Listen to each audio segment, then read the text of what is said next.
In 5 years' time, I have no idea what I'm going to be doing. And that is the most freeing thing in the world. There should be a freedom and an ease to say, if a story rises in your body and it feels like a song, then sing it. And if it feels like it needs to be on stage, then stage it, right? And if it feels like you need to write it, write that thing, but know that you can do all of them and that no one is able to box you. My name is Deborah D.E.E.P. Mouton, and I'm a multi-hyphenate artist here in Houston, Texas.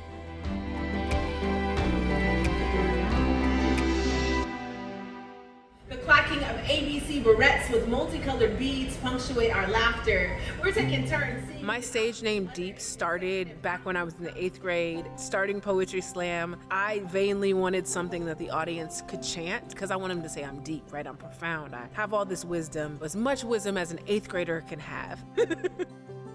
As I grew, I kept the name as kind of an alter ego and would perform under it, but maybe it's an acronym, right? Determined to excel in everything promised. The promise of why I'm here, right? The purpose of why I'm here, and live fully into that moment. I was raised as a pastor's kid. My earliest relationship with language and storytelling kind of started with my dad. He, for us, modeled so much of what a story can do, whether it's give peace at the end of the day, a laughter, or something more deep and profound to think through. The first time I knew I was a writer happened because of my English teacher in middle school.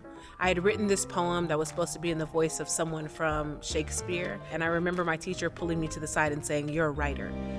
And I was like, "No, yeah, okay, I'm good at this." And she looked at me again and she said, "No, you're a writer, and that's different."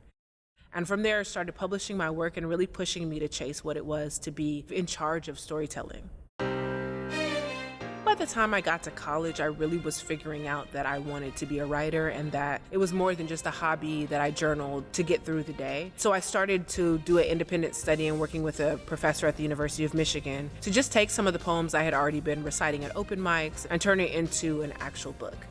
Poetry kind of became my first language where it was the thing that I was successful at, and it came to me quite easy. So I started really thinking about how do I go back to entering in a place space with my work, and that for me meant taking on new genres. So whether it's plays or operas or film, those things kind of served as a new place that I could investigate in part of my craft. I started in Poetry Slam around the same time as I started writing formally and kind of taking myself seriously as a writer. That feedback with the audience really started to shape how my work worked and also made me think about how I wanted it to move.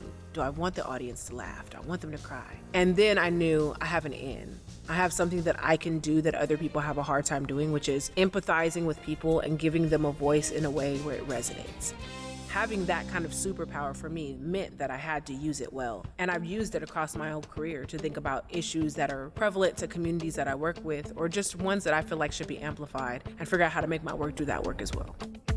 I'm a transplant to Houston, so I wasn't born here, but what has made it home for me has been really bridging gaps and finding connections in community. And everything from being Poet Laureate of the city to curating Poetry Slam for 12 years here to running multiple slam teams. This idea of giving people that space to say, share what you have going on with you. There was something about that that made me feel more responsible to Houston, more proud of Houston.